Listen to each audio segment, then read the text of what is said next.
fall in the coming weeks in the United States. And the CDC said today that less than 6,000 people who have been fully vaccinated have gotten COVID. So that number is worth repeating. If you've been fully vaccinated, less than 6,000 people in this country who have been fully vaccinated have picked up COVID after becoming fully vaccinated. Another positive metric that we must highlight on the COVID front. Remember, Jamie Dimon, one of the most known CEOs out there, the CEO of JP Morgan Chase, expects boom times into 2023 with metrics like 6,000 people have gotten COVID, only 6,000 people after being fully vaccinated. That 2023 boom prediction from Jamie Dimon very well could become a reality across the country. We'll talk about that on the show. We're going to talk about what to do with Biscuit Run Park. If you have some ideas of what to do with Biscuit Run Park in Albemarle County, let me know. I was talking with a friend of the show, and Elliot Harding, about this, and Elliot suggests it would make a phenomenal live music venue. We brought this up with Peter Krebs from the Piedmont Environmental Council on Friday, and frankly, Peter's just eager to get the park open so residents across Central Virginia can use the park, which is on the south side of Charlottesville, kind of in southern Albemarle County over there. We'll talk about that on the show. A lot we're going to cover today, including Ix Art Park doing summer camps. The first hard kombucha bar in the Commonwealth is in the 757. Alex Smith is retiring from the National Football League, and much, much more on the I Love CVille show. Give the show a like and a share if you could do us that favor. That would mean the world to us here at the I Love CVille network.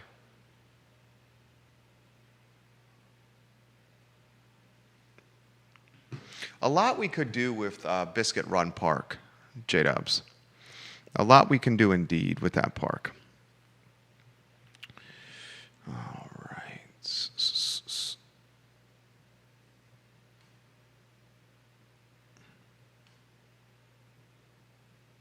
All right, we can rock and roll when you're ready.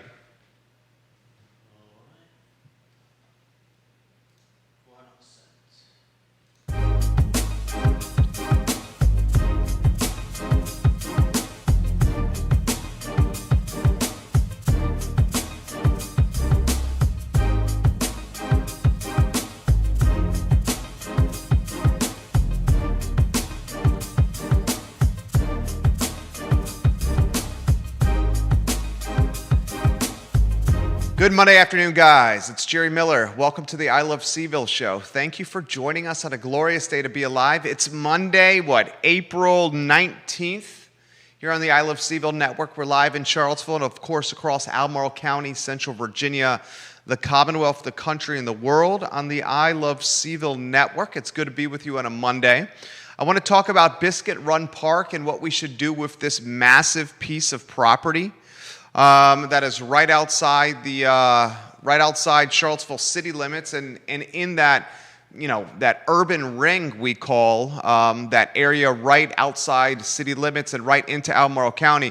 Biscuit Run Park is a 1,200-acre park in Albemarle that is centrally located to so much in Central Virginia, and right now these 1,200 acres are underperforming and they are underachieving. Talked with Elizabeth Breeden. I had a friendly conversation with her on the downtown mall this past week. Of course, Elizabeth and her late husband wants to own Biscuit Run Park, and they sold Biscuit Run Park to the development group once led by Hunter Craig, Forest Ridge LLC. The Commonwealth purchased Biscuit Run Park from Hunter Craig's development group once the housing market really hit the pooper in 2008, 2009, 2010. So the Commonwealth jumped in, and for just under $22 million in cash and tax credits, took the park off Hunter Craig's ownership group's hands And now it's in this purgatory, this limbo period, with Albemarle County being entrusted by the Commonwealth to create a programming plan for these 1,200 acres. I'm going to brainstorm some ideas for Biscuit Run Park, give you a little history of Biscuit Run Park and these 1,200 acres on the show as I learn more about Biscuit Run Park from stakeholders, from agents of positive change, from people who previously owned the property, from people that are serving as lobbyists to try to push the park forward in one direction or the other. As I learn about these 1,200 acres and have conversations with stakeholders and decision makers and money people and lobbyists in my quest to be a supervisor in Albemarle County, a board of supervisors in Albemarle County, I realized that these 1,200 acres are not only incredibly important, but should be woven into my campaign in some capacity. So as I learn more about this plot of land, I'm going to pass that knowledge on to you so we all can become more informed as constituents, as voters, and as residents, not only of Albemarle County, but of Central Virginia in totality. This is within driving distance. I mean, I'm talking like a 10-minute drive for most residents in the city of Charlottesville. I mean, this is like a hop, skip, and a jump for residents in Fluvanna, a hop, skip, and a jump for residents in Nelson County. I mean, it's just past the southern part of the city of Charlottesville. It's in the urban ring, and it's adjacent to so much of Central Virginia. And because of its proximity to Interstate 64, much of Central Virginia can hop in a vehicle and get on I-64 and head to Biscuit Run Park for some enjoyment. So we're going to talk history. We're going to brainstorm ideas. I'm going to relay a conversation I had with Elliot Harding, about a week ago or so, I would think, Elliot, about some of his ideas for the park. And then I want to hear your thoughts of what we should do with one of the most important undevelopable tracts of land in the designated growth area, in the urban ring, centrally located to all in Central Virginia, and a short interstate ride for many of the 300,000 people that call Central Virginia home. On top of Biscuit Run Park, I want to talk Dr. Scott Gottlieb today on the show.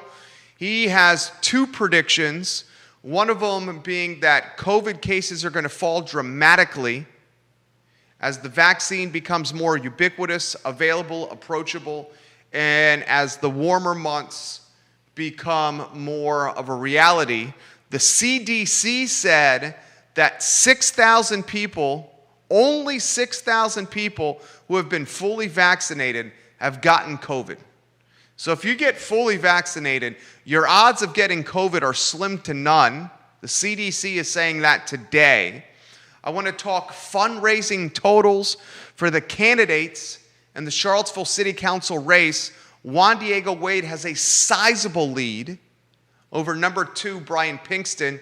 Carl Brown, a good friend of the show, has not raised much money for the city council race, so we'll talk about that on today's program. We have a hard kombucha bar in the 757. So there's a storefront in Williamsburg. You can pull the door, you can walk into, you can sit at a bar and drink spiked kombucha, a liquorized version of kombucha.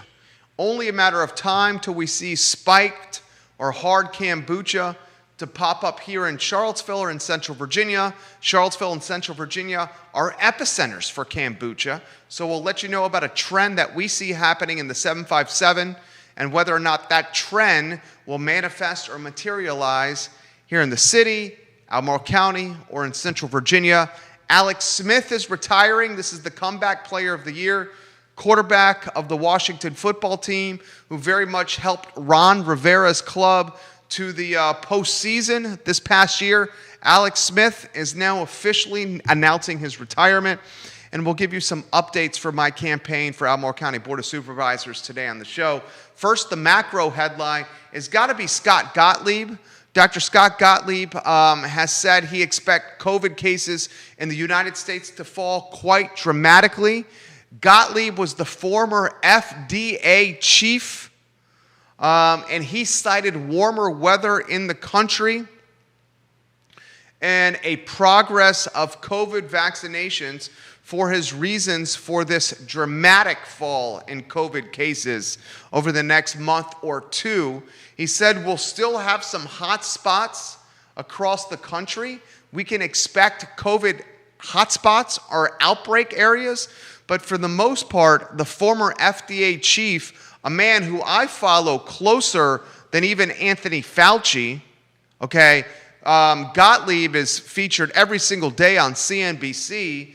Pretty much the only kind of content I'm absorbing these days outside of local content is the content that's aired on CNBC from a financial news standpoint, and Gottlieb is on there every single day. This morning he predicted a massive drop, a dramatic drop in cases. Moments later, the CDC releases news, and the CDC guys release this tidbit of news that I thought was very positive. CDC has confirmed that fewer than 6,000 cases of COVID-19 in fully vaccinated Americans. That's from CDC Director Rochelle Walensky. That represents just 0.007% of the 84 million Americans with full protection. Again, I'll give you that stat. 84 million Americans have been fully protected with a full COVID vaccination. Of those 84 million Americans, only 6,000 people of 84 million have gotten COVID-19.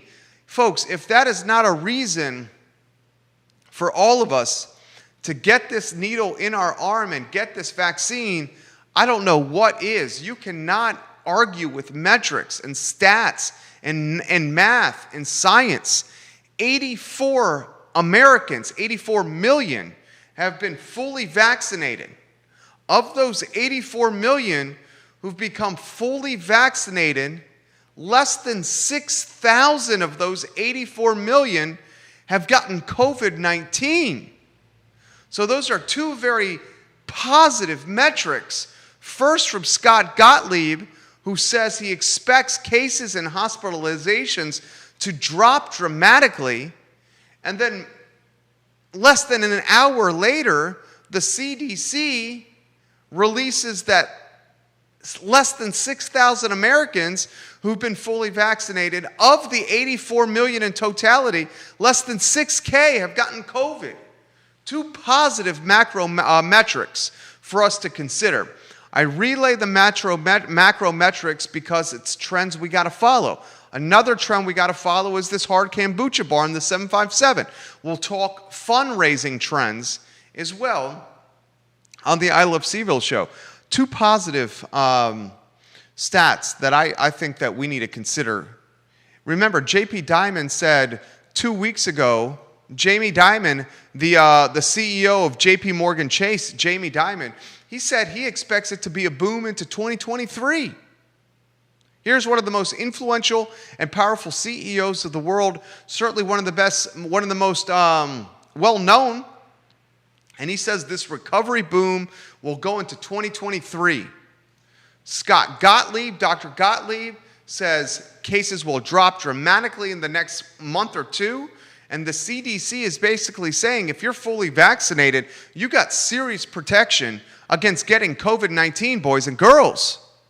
The recovery period has not only begun, but it's starting to get into full throttle in Charlottesville, in Albemarle, in Central Virginia, and across the country. Now, I want to talk stats again from a number standpoint with fundraising totals. I want to talk the history of Biscuit Run Park as well. Why don't we start with Biscuit Run Park's history?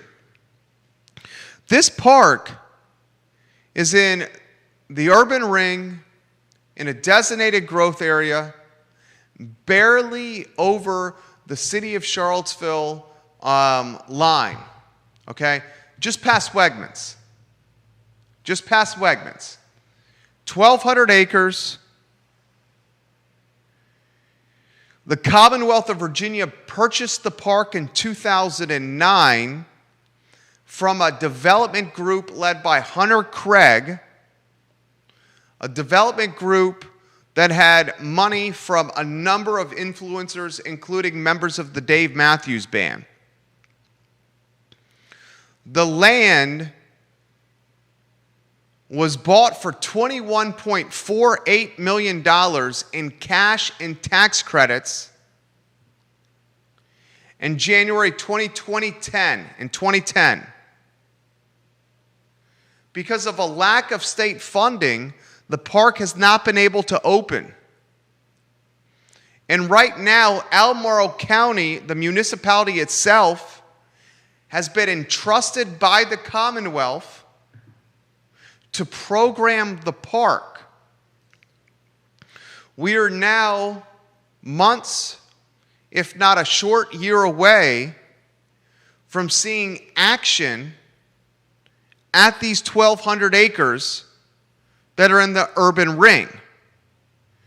So the conversation from a leadership standpoint and from a stakeholder standpoint is now, what should we do with this park? Some folks, like friend of the program, Elliot Harding, see it as a tremendous opportunity to build a music venue, kind of an amphitheater of some sorts, a way to get people outside in a COVID environment enjoying music on lawn chairs, their own foldable chairs, safely and social distanced. We had Peter Krebs of the Piedmont Environmental Council on Friday's show, and his inclination is to open the park immediately. He would like to see a gravel parking lot, gravel driveway, and the park opened ASAP for all in Central Virginia to utilize. The primary vehicle access will be from Route 20. Habitat for Humanity wants to create an extensive network of bike and pedestrian trails into the park from access points in a redeveloped Southwood Mobile Home Park. In March 2017, Habitat for Humanity and the Virginia Department of Conservation and Recreation agreed to a land swap where Habitat got land for athletic fields close to Southwood, where the Virginia Department of Conservation and Recreation got land more suitable for a state park. So there's a number of people, a number of entities, nonprofit and for-profit, a number of stakeholders, and a number of government officials who are kind of cornering or claiming, trying to set up the proverbial shop, utilize their influence, their lobbying ability to figure out a future for 1,200 acres right next to the city of Charlottesville. I'm going to start rolling up my sleeves, as you see on screen, and start figuring out what the nitty-gritty is for what is arguably the most valuable land in the county of Albemarle that is underperforming this side of Fashion Square Mall. Right? I mean, a park that is not being utilized as a park that is being kept behind a gate and not open to residents, a park that is so underperforming right now that private citizens, nonprofits, for-profits, elected officials, lobbyists at the local and state level are chomping at the bit to figure out what to do with this plot of land. I mean, this is as underperforming a plot of land in Albemarle County next to maybe Fashion Square Mall, right? Maybe you throw in Seminole Square Shopping Center and Albemarle Square Shopping Center are also extremely underperforming as well. So we'll figure out what to do with this, guys, and I'm going to weave this into my campaign for Board of Supervisors as well, because the more due diligence I put into this topic, the more I realize that there's a hell of a lot of layers to the onion. And a Wednesday night or weekend music series or venue with an amphitheater has potential. Getting the park open for hiking and bicycle riding and canoeing and walking certainly has potential, especially with the unfortunate passing of a city resident on Ivy Road while riding their bike. I mean, why not we figure out a way to open up 1,200 acres where people can safely ride their bike or walk or hike or run, and get said cyclists and runners and hikers and walkers off dangerous roads that are unmarked. This is another stopgap situation that can offer a potential for folks in Central Virginia. So I'll dig deeper into this park on the network and what to do about it, and invite the people that know more about it than me onto the show so you can learn from them. People like Peter Krebs. I want to talk fundraising totals for the city council race. Sean Tubbs, who was on Friday's Real Talk with Keith Smith, presented by the Yes Team Realtors and Yes Realty Partners, on his website, the Charlottesville Community Engagement website, released some numbers. And folks, Juan Diego Wade, a 4-term Charlottesville School Board member, has raised $55,544 in the first quarter of the year. 77 contributions over $50, one contribution from Sonia Smith for $5,000, and another one for $5,000 from Seminole Trail Management LLC. Seminole Trail Management LLC, interestingly, is a company controlled and run by Richard M. Hewitt. Richard M. Hewitt and his company, Seminole Trail Management LLC, according to vpap.org, a website that tracks fundraising, Richard Hewitt has totaled campaign contributions of over $210,000. This gentleman, through his company, Seminole Trail Management LLC, gave $5,000 to Juan Diego Wade and $5,000 to Brian Pinkston. So Seminole Trail Management LLC and Richard Hewitt, he's hedging and he's betting that Pinkston and Wade are going to be the two candidates that come out of the Democratic primary. Wade, in the first quarter of the year, has raised over $55,000. Brian Pinkston, in the first quarter of the year, has raised over $40,000. So Wade has roughly a $15,000 lead in fundraising in the first quarter of this year. Carl Brown, businessman, has raised no money according to fundraising documents. He's spent no money, and he has a campaign balance of $25. Juan Diego Wade in Q1 2021 has raised $55,544. Brian Pinkston in the same quarter has raised $40,578. Carl Brown has not raised any money. He spent no money and has a campaign balance of $25. There's no information yet on Yaz Washington, and we've heard very little from Nikia Walker's campaign outside of what she said to me in a Facebook brouhaha about her running for city council this fall as an independent. That's the extent of what we know from Nikia Walker. Here's the question I want to ask you. Are fundraising dollars and fundraising totals a fair barometer of the success of a campaign? Basically, if a candidate raises the most money over a set period of time, is that an indication in your book that this candidate is having success with his or her campaign? Is it a fair barometer?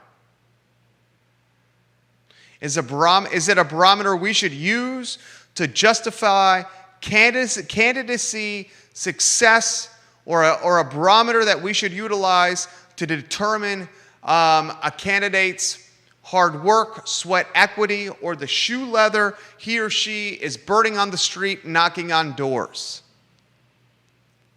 Because $55K for Juan Diego Wade and $40K for Brian Pinkston and $0 for Carl Brown, those are three very different campaign totals.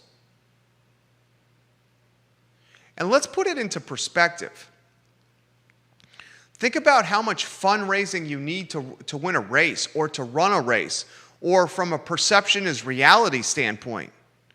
Juan Diego Wade raised $55,544 in 90 days. The first quarter of 2021. That's a boatload of money for a city council race. Heck, even Pinkston's $40,578 in the first 90 days of 2021 is a boatload of money. Wade has only spent $13,893 of that $55,000.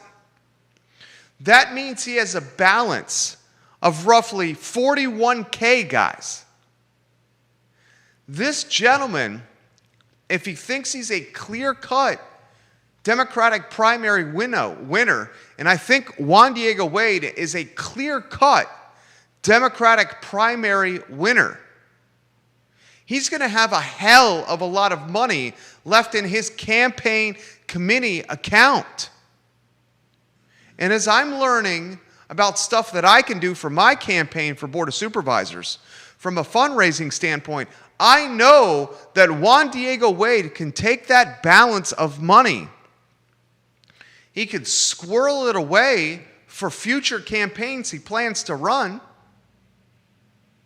He can allocate those dollars to other candidates and their campaigns, strengthening alliances or allegiances with other candidates that he thinks may or may not win, almost creating like a PAC-like environment where he's funding other candidates and their efforts. Or he can sit on the money if he chooses to climb the political vertical ladder. It's got a lot of potential. Whether we like it or not, I would say a candidate and the amount of money that they raise is without question a barometer of the success of that campaign.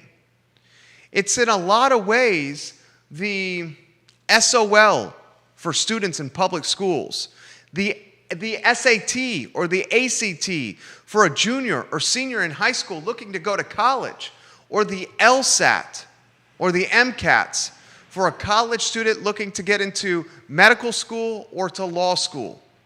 It's an independent barometer that helps determine the success, the effort, the sweat equity, the shoe leather of what a candidate has done in a set 90-day window during an election year. It may not be fair, but life isn't fair. I'll follow that closely on the I Love CVille show. Three other items I want to get out of the notebook before I get to Keith Smith of Real Talk and of the Yes Team Realtors and of Yes Realty Partners. The Ix Art Park is hosting summer camps. I mean, you talk about some of the most valuable property in the city of Charlottesville. Ix Art Park is one of them. Ix Art Park says registration is open for its summer camps. The Creative Builder Collective is for kids between the ages of 6 and 12, and the Art Nature Camp is for kids 3 to 5.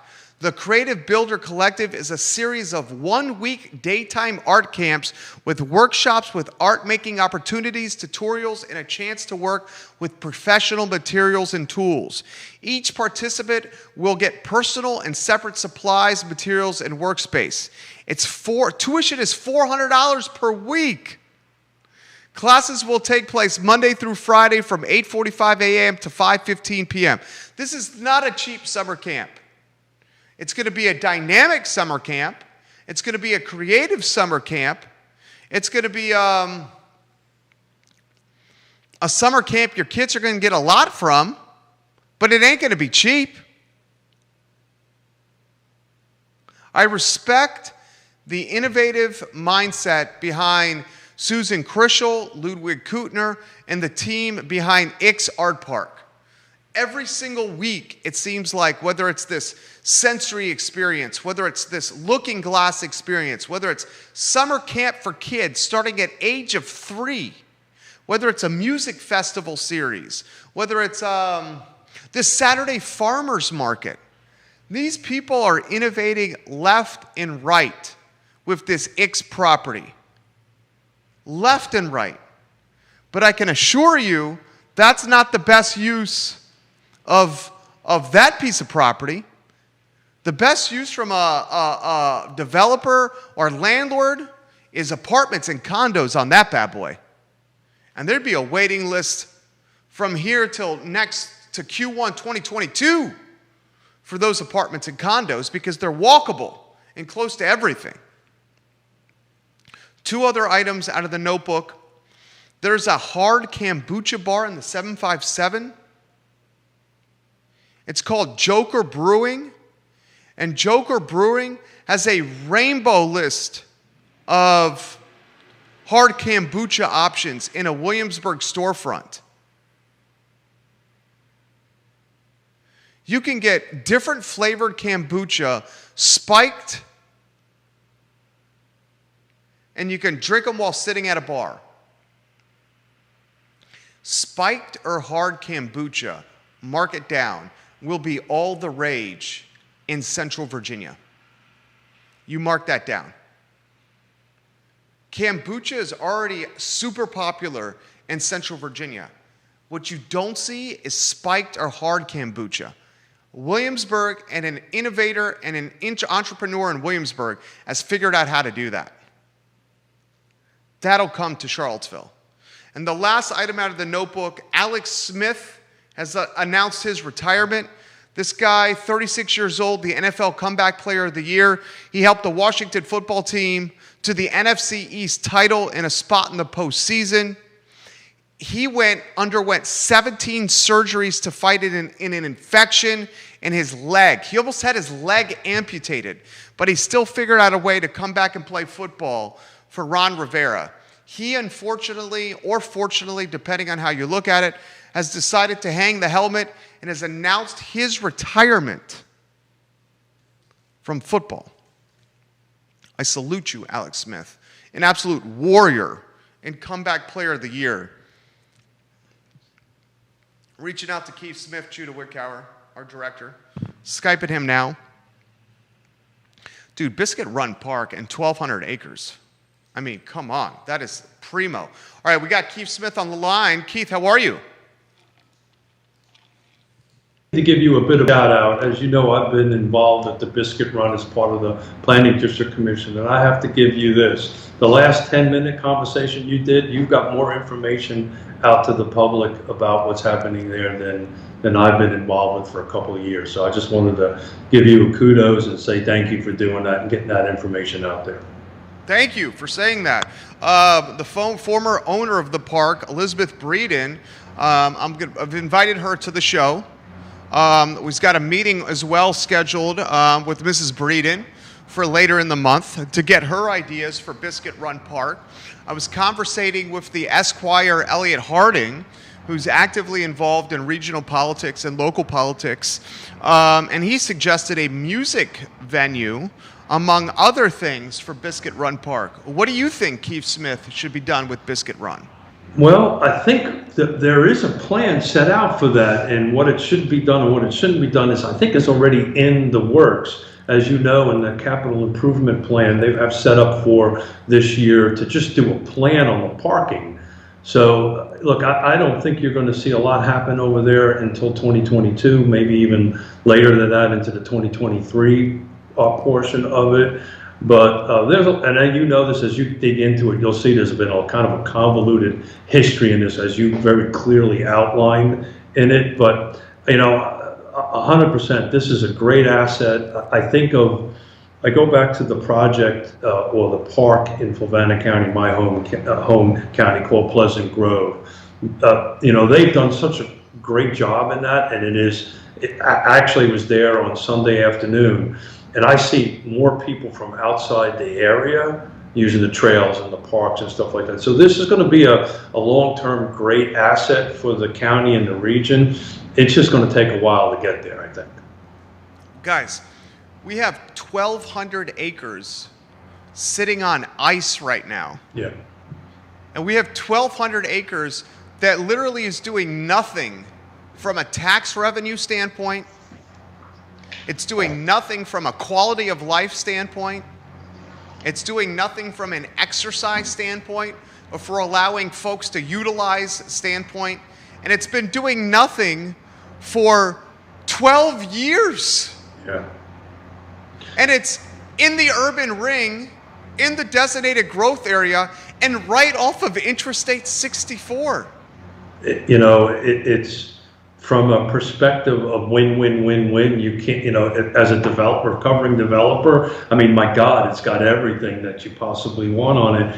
The bottom line is it comes down to money, right? And the budget that the state is giving the county to go ahead and work it, plus the county dollars. That's kind of what happened. Once it kind of got out of the state park realm into the county park realm, it really put the costs on the back of Albemarle County. And it's not, I mean, just the study to go ahead and do the parking is almost 500 grand. That's just the study to go ahead and do it. That's just the design. I'm looking at it right now. You can pull it off of the county's website. So it's going to be a monetary thing and getting everybody together, trying to figure out how much money you could do it. And of course, this little thing called COVID kind of screwed up everybody's budgets, but I feel confident that it'll get there. But you're 100% right. We should be using, particularly now COVID, everybody's looking for a place to go out. I'm a biker. I'd love to get on the trails and bike, but they're not there. This is an incredible opportunity for Albemarle County to figure out a way to monetize some of the most important land in the entire county. I mean, we could create a membership or an access point to the park. The music festival idea is a brilliant idea. Yeah. A regional mountain biking race, sure, where people pay to enter the race. A regional running race, 10K, 5K, marathon in the park, yep, where people are paying to get involved in. Maybe cutting down some of the trees and building soccer fields for a regional soccer tournament. You're spot on. You've kind of gone through the whole thing, and I'm so glad to hear that you've made this part of your campaign to get into it and learn it, and I'm just super excited to hear that you're doing that. It's going to be a great asset. But this whole fee thing is a great idea because in other states and other jurisdictions they do that. If you want to use if I'm coming from Havana County and I want to use that park, there's a fee to use that park. I don't know how often it's done in the state of Virginia, but other jurisdictions or other states do that. If you want to go to a certain park, you've got to pay to go use a county park or a city park or something like that. But you're 100% It's done right. now. It's done. It's done now. So I live in Albemarle County. I pay to use Walnut Creek Park. There you go. They have somebody at the entrance point of Walnut Creek Park making X amount of dollars per hour, and even Albemarle County residents are charged for access. It's a higher charge if you live outside Albemarle if you want to access. So someone in the city or Fluvanna that wanted to come, it's even more. But I guess right now, I mean, it's making zero money. We still got you there, Keith? Looks like he's frozen. You see him frozen? Keith, you got you?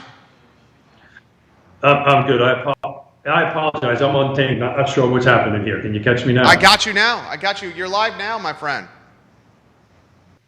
What do you make? I mean, is it making $0? He's frozen. We'll try to call him back here. I'll try to Skype him back on the mix here. He's over at Ix Park right now. Speaking of Ix, we're reaching him back. I mean, 1,200 acres that are doing absolutely nothing. I mean, do we think about that?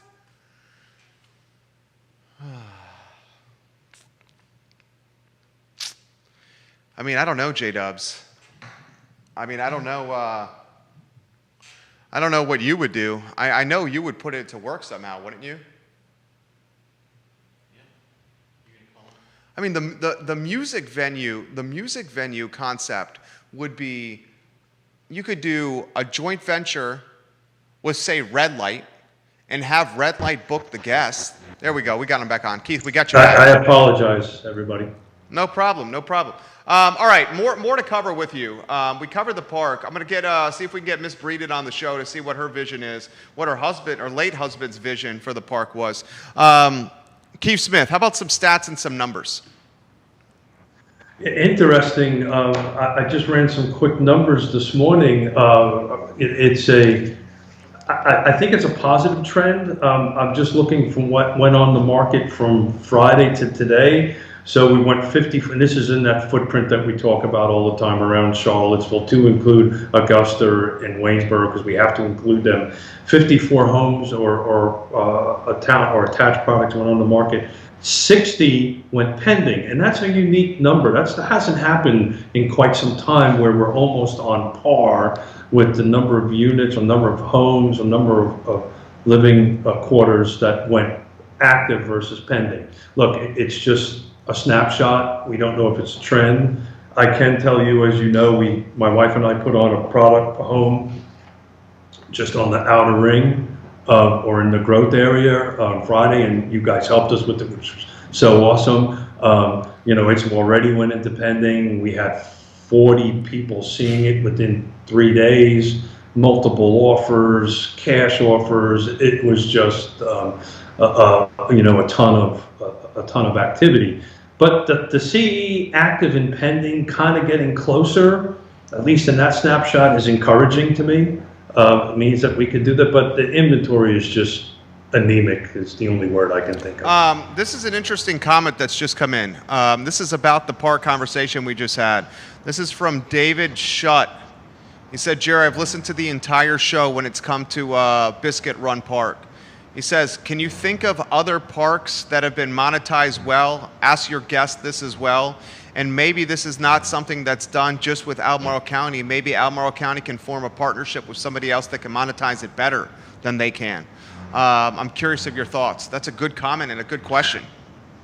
It's a great comment, great question. I don't have the answer to the monetizing of it, what other examples are, but I would tell you this is a perfect example of an opportunity for a PPP, private-public partnership. I think there's an opportunity here. If I was somebody running for the Board of Supervisors and somebody who's going to get on, I'd start looking at, well, what can we do to bring the private sector, the nonprofit sector, and the public sector together to help monetize this and do it much like we're doing on the Regional Housing Partnership and so forth and so on, to bring these different entities together. If I was in charge of this, which I'm not, of course, and thank God, that's the approach I would be taking is okay, let's bring these partnerships together and not just put it all on the government side.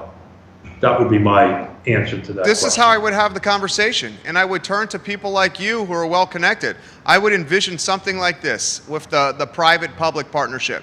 Albemarle County talks with Core and Capshaw and Red Light Management and say, will you help us create a tasteful version of the pavilion you did on the downtown mall and one portion of this park?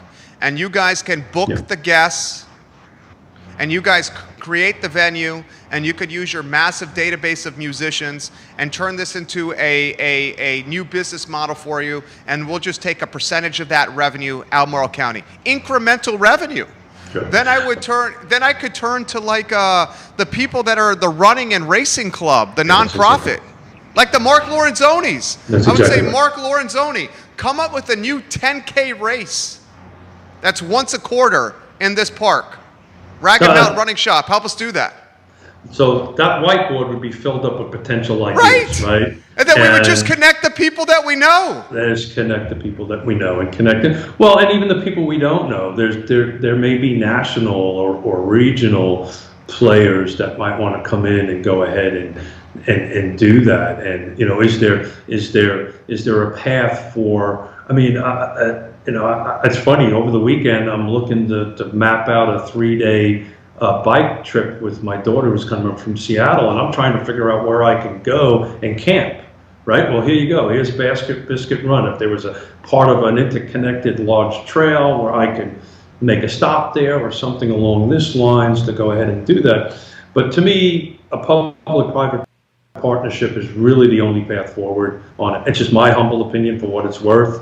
I think if it's left on the government to do it itself, it's probably not going to get there anytime soon. Well said. How's the Fluvanna Park?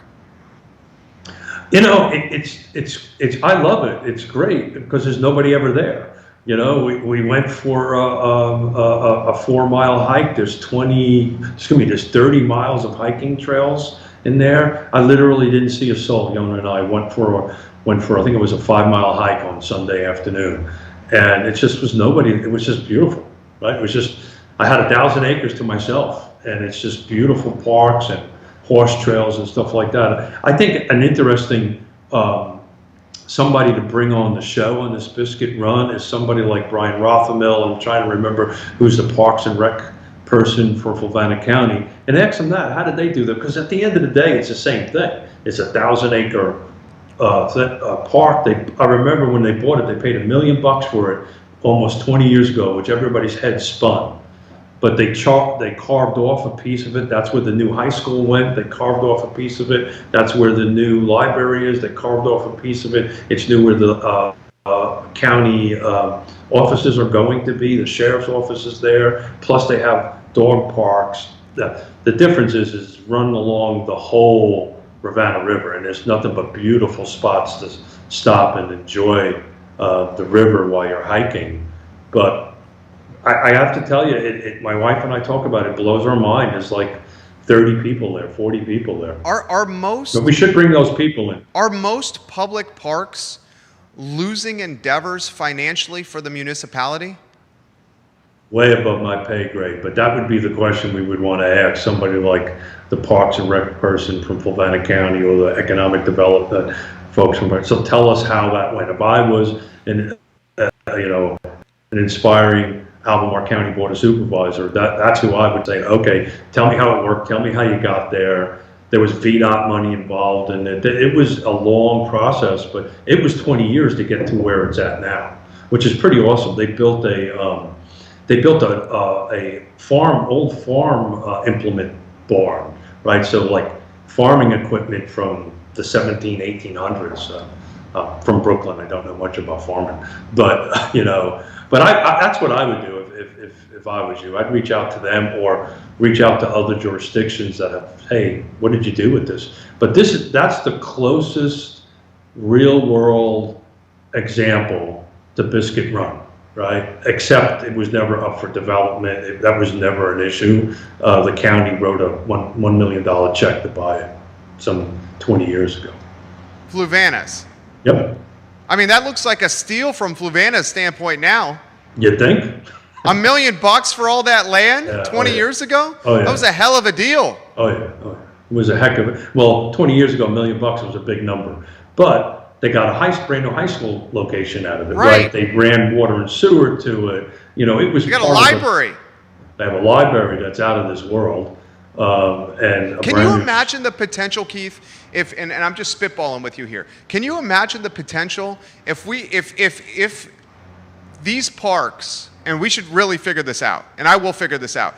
If these parks, and I'm not just talking any park specifically, just parks in general. If these parks in general are huge, losing, causing tremendous money to be lost by the municipality, because they're not being monetized whatsoever, the incredible potential for incremental tax revenue in the public-private partnerships. I mean, they have land often located in some of the best places of the area, sitting around doing nothing. So an interesting thing you should say that it's something as a Fluvanna County resident since 1987, and we paid to build this beautiful new high school. You probably don't know this, or maybe you do. The theater is theater quality theater that holds 1,000 seats. There's 1,000-seat theater in the middle of Fluvanna County that has zero.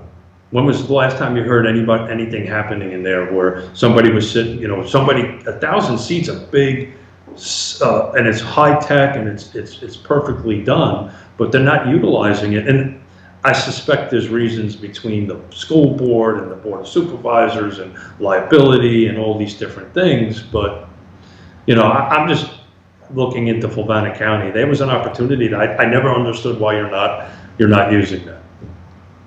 My friend, thank you for the knowledge today. What's the plan for tomorrow on Real Talk? Yeah, tomorrow's going to be a big show, Jerry. We're gonna we meaning the Land Trust. We're bringing in my vice chair and executive director, and we will be formally releasing the first 3 of the 15 affordable housing units for sale over at Spring. So I'm excited about that. That button will get pushed literally live on the show tomorrow to hit all the realtors in the MLS. So we're excited about it. We wish we could do better on the sales price, but we're working with a limited budget, but hopefully this will engage some excitement, and folks will help us participate and try to drive that number down. Well, I'm looking forward to it. Keith, you made me think today, per usual. Well, I'm just thinking the possibilities, and I'm learning from you. I mean, there are epic possibilities here. Yeah, it's just you'll find out when you get elected. Sometimes it's a little frustrating to get everybody herded together to go in the same direction. It takes years to do it. As you know, I chair the Regional Housing Partnership, which we're in our 3rd year, which we're doing exciting stuff that's never been done before on affordable housing. But you and I are wired a little bit differently. What we're doing now, I would have done the first month, right? But it just takes a little bit of time to get there. But you're going to do some good magic. You just got to be a little patient with it, and it just takes time to bring folks with you along on it. But a PPP is the way to do it, in my opinion. No doubt. Unless Albemarle County can write obscene amount of checks. They can't do that. They can't. Yeah. Keith, good stuff today. I can't wait to see you tomorrow. I'll see you tomorrow, my friend. Thank you, everybody. Take care. Keith Smith, guys. Yes, Team Realtors. Yes, Realty Partners. Love Keith Smith. I mean, let me just dot the I's and cross the T's on this topic, okay? We got 1,200 acres basically on the city of Charlottesville line and the Albemarle County line. We got 1,200 acres that have been doing jack diddly for the county for, 12, 13 years? Why wouldn't we just form a JV, a joint venture, some kind of strategic partnership with Red Light Management and Corin Capshaw, and say, Corin and Red Light, you get these 5 or 7 acres, whatever the number is. You guys build a sweet little music venue, outdoor pavilion. Maybe this sweet little music venue, outdoor pavilion, a couple thousand people. You run the music venue, you keep the artists coming, you're the most powerful people in music, you'd have no problem getting quality name recognition, headlining this music venue in Biscuit Run Park. And you could almost call it the Biscuit Run Amphitheater at Biscuit Run Park. It's like Red Rocks, where Tim Reynolds and Dave Matthews have played for so long. It'd be outside, you can have the Blue Ridge Mountains in the background, you can have these big trees around it, it can be carved out, you can have a bank with a music venue, a big lawn area like the Virginia Beach Amphitheater where people can sit. Then Corin and Red Light can form the partnerships with Star Hill or Devil's Backbone and Bull Rock, and you can have the food trucks and the drinking stations like you see at Fridays After 5. And then Albemarle County just says, can structure it 2 ways. They could say, we'll get a monthly nut every month that we can guarantee and plan on, X amount of dollars every month that we can guarantee or plan on, or you do it as a revenue share based on how many tickets are sold and how much booze is sold and how much food is sold. For me, the safe way is to just do a monthly number that you could plan on. Red Light, Corin, this music entity will spend or pay X amount of dollars a month. I don't even want to quote a number out there because I'd have to look at the revenue projections before you can come up with a monthly number. Then you can say, Mark Lorenzoni, Ragged Mountain Running Shop, I want you to take these hiking trails and you create a race every 90 days. And this race every 90 days will charge you X amount of dollars, you can keep the rest. We're all looking for places to run around here, right? And do races. You then can create a mountain biking tournament, regional mountain biking tournament that attracts people from outside the area. How about you take some of that land and you build 8 to 10 turf soccer fields with some lights over them? And then you can attract a regional soccer tournament. You take some of the land and you build pickleball and tennis courts. And you can get a tennis and pickleball regional tournaments going on. During the week, you can have somebody in a hut at the main access point charging a fee to get into the park like they do at Walnut Creek. A certain fee for Albemarle County residents and a fee for folks that don't live in Albemarle. And just like that, you've created incremental tax revenue for 1,200 acres that are generating $0 in tax revenue and probably costing you money to maintain. Good Lord, why isn't this happening? Put on the on our Excel file a new category on that file we created last week, J-Dubs, for Biscuit Run Park. And then we'll start creating the hit list of stakeholders in that funnel, just like we have with the other funnels.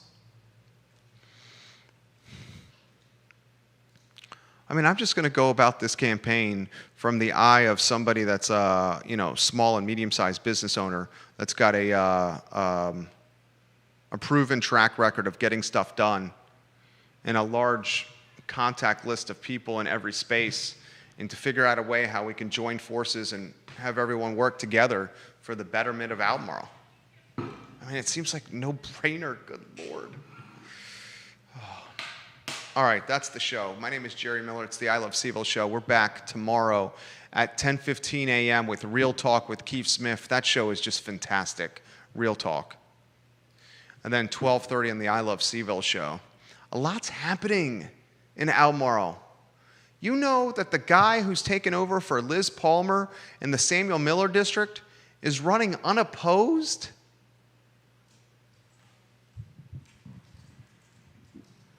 Do you realize that the guy, Juan Diego Wade, who's the front runner for Charlottesville City Council Democratic primary, has $55,000 plus in fundraising, almost $56K. Pinkston is just over $40K. And third place has $0? I mean, if fundraising is an indicator, Wade and Pinkston are going to clear-cut steamroll the Democratic primary. And then we're going to have a race with Wade and Pinkston, Yaz Washington, and Nakia Walker.